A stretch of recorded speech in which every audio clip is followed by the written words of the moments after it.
Hey, Knicks fans, before we jump into today's show, I got to tell you, Marshall Green's in shambles because they're closing in, they being the Philadelphia 76ers and their fans on our Sixers channel, closing in subscribers compared to New York Knicks now. We've had a big lead over here on this channel for a while, but less than 100 away from Sixers fans. I get it. There's a lot of hype around Philly right now, and Knicks fans, things are tough right now with the product on the court, but you can't let Philly win off the court as well. Subscribe. We'll continue to break down the latest Knicks news and rumors as well. Let's beat them to 5,000 subscribers. We're less than 300 away. And coming up on today's show, myself and Chase Sr., another host here at Chat Sports, broke down ESPN's latest mock draft. Find out who the Knicks land in their mock.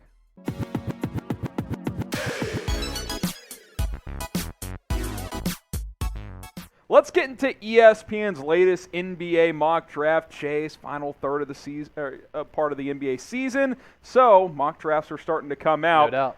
Let's break it down here. Chet Holmgren, number one pick, going to Detroit. Can you imagine him pairing up with Cade Cunningham and having those two guys as your two building blocks for a franchise that's been down in the dumps for a long while? Really good player. Of course, you worry about his size. We'll take a look at his numbers here just momentarily. Jabari Smith going number 2 out of Auburn. He's had a great year under Bruce Pearl.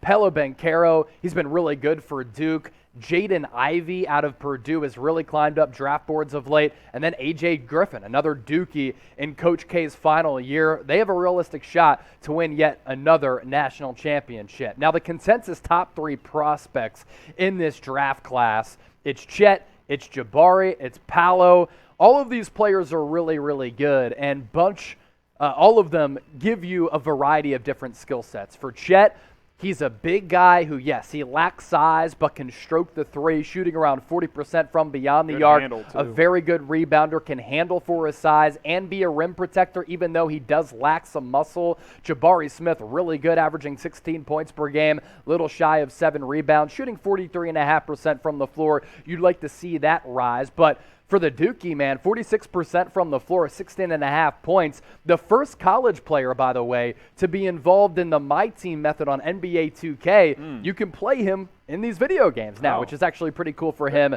Name, image, and likeness has really changed the game. Very cool. We'll keep it moving here. Who's the top prospect in this draft class? Man, I wish I could put about 35 pounds on Chet Holmgren. Yes, me too. That would make me feel a lot better about him because I think he's the most skilled player in this draft. Let us know what you guys think. Top prospect for 2022.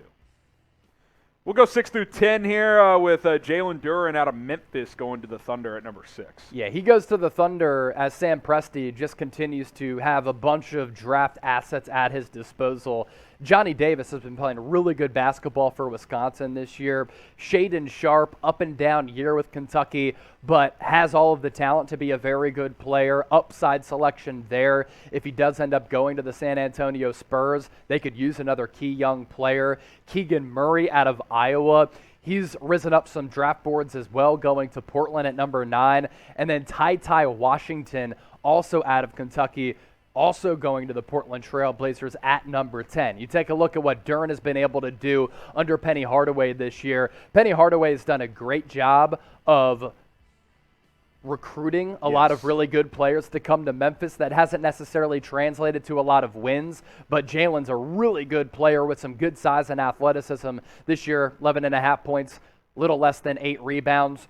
2+ blocks per game, which can really translate to the NBA level, connecting on a route, 64.5% of his field goals. He is not going to light it up from distance. I'd like to see him develop his shot just a bit, but the upside and potential are certainly there. And for Johnny Davis, for Wisconsin this year, he's been one of the best bucket getters in this year's draft class, 20.5 points per game. You take a gander at the field goal percentage at 44.8 and the three-point percentage at 33 even. I'd like to see that increase just a bit, but he can really fine twine and put the biscuit in the basket. So let's compare these two guys. We just showed you the numbers. Chase broke down their games a little bit. Better prospect, type MEM for Jalen Duren, or type WIS for Johnny Davis, the Wisconsin player versus the Memphis player. Let us know. If you had to pick one guy right now, who are you leaning with? I like Johnny Davis because I think the most important quality right now is being able to score the basketball, and Johnny Davis does that better than Jalen Duren. Especially at all three levels. Get your votes in on that one. Hey, by the way, subscribe, obviously, to our main Chat Sports YouTube channel, youtube.com/chatsportstv, which is what you're probably watching this on right now. Hit that big red button. But variety of team channels, Chase, as well. The Lakers Report, which is across 41,000 subscribers. We'll cycle through these links below, youtube.com/LakersTV. Golden State Warriors today recently crossed 27,000 subs. Go check that out, youtube.com/WarriorsTV. Dallas Mavericks today at almost 16,000, youtube.com/MavsTV as well. And then three of our smaller channels that are starting to grow pretty quickly, especially our Knicks and Sixers channel. Those one are closing in on 5,000. We also have a Celtics channel at about 8,500 subs. Again, cycling through the links, youtube.com/CelticsTV, youtube.com/KnicksTV, and then youtube.com/76erstv. 6 team channels for the NBA, and hey, as those continue to grow, if you're fans of other teams, then we'll continue to be able to create more channels in the future. So support those, and we would greatly appreciate it. Let's go 11 through 15 here now, Chase. Who stands out in this bunch? Yeah, of these players, I really like E.J. Liddell, and all of these players, they bring a blend of different skills to the NBA level. Benedict Mathurin out of Arizona, Dyson Daniels from the G League Ignite. We continue to see players who go the G League route getting opportunities right away at the NBA level, like Jonathan Kuminga as well as Jalen Green. They were teammates with the G League Ignite. Ochai Agbaji. Ochai Agbaji. Yeah, help me out there. This is a classic Bill Self player, 4-year college player, Naismith finalist this year. He's just one of those guys that stuck around, and he's a 25-point scorer now. So. Yeah, and Marjan Beauchamp out of the G League Ignite, too. Really, I want to focus in here, though, on E.J. Liddell.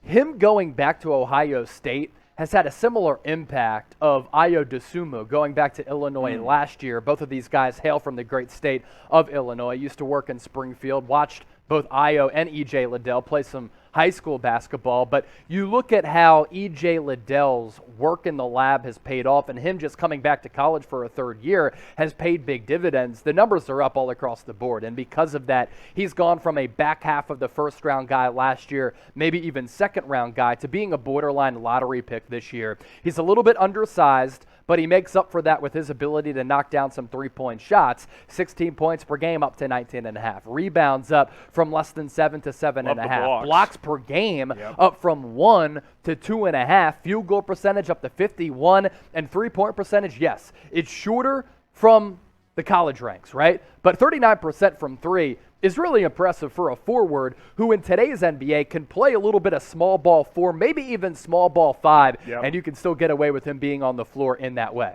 I think he definitely fits into this category as a sleeper prospect because people forget about those 3- and 4-year college players. Well, a lot of them become good players in the NBA, as we've seen in recent years with the Desmond Banes of the world, the Ayo Dosunmus of the world, guys who went back to college. Who's the most slept-on prospect in this class? Maybe E.J. Liddell is a guy to keep an eye on. 16 through 20 here. Tell us a little bit about this grouping. Yeah, Tari Eason, Kendall Brown, Walker Kessler, Ousmane Dieng, and Gene Montero.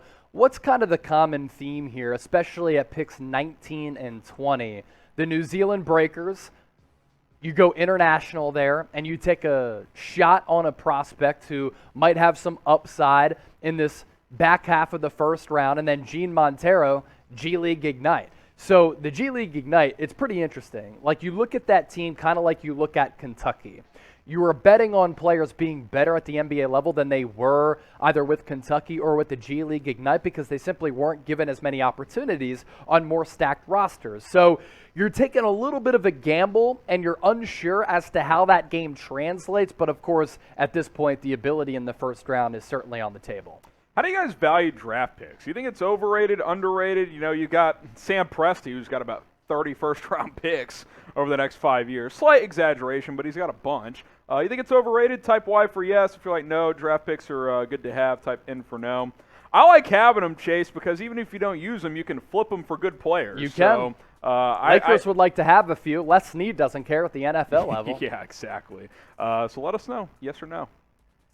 21 through 25 as we break down ESPN's latest mock draft. Not Nikola Jokic, Chase. Nikola Jovic. Yeah, he's one of the best international prospects in this year's class. I like his size. I like his ability to do a bunch of things on the floor. I think he could rise up some draft boards. Jaden Hardy, another player from the G League. Ignite Mark Williams out of Duke going to Milwaukee there at number 23. Trevor Keels also out of Duke going to the Chicago Bulls. I like their collection of young talent in addition to some players who are obviously established veterans. Patrick Baldwin Jr., really cool story. Goes to Milwaukee, obviously not a basketball powerhouse. As recent as earlier this year, a couple months ago, a couple years ago, he wasn't on any draft radars. He's legitimate and should be taken as such to go in the first round here.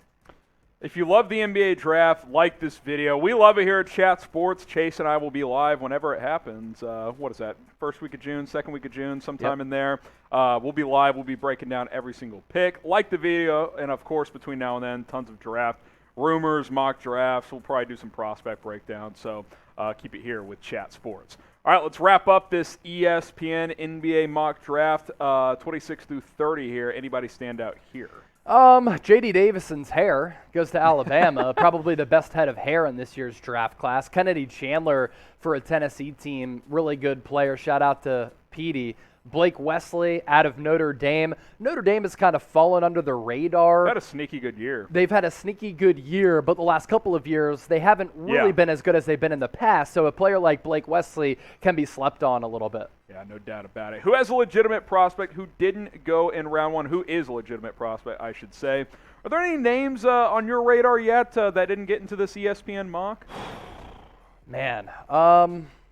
It's early in the process. It's so early. I like some of those players at the end of the first round. I think they could slip in future mocks into that second round. So in that sense, like some of those players could be sneaky. Here's a name you know, and he doesn't really fit the modern NBA, but Kofi Cockburn. Oh, yeah. Is he a guy worth taking in round two? Look, like he can't do anything outside of putbacks, dunks. He's probably one of the better polarizing athletes in this year's draft class. Blocking shots, great rebounder.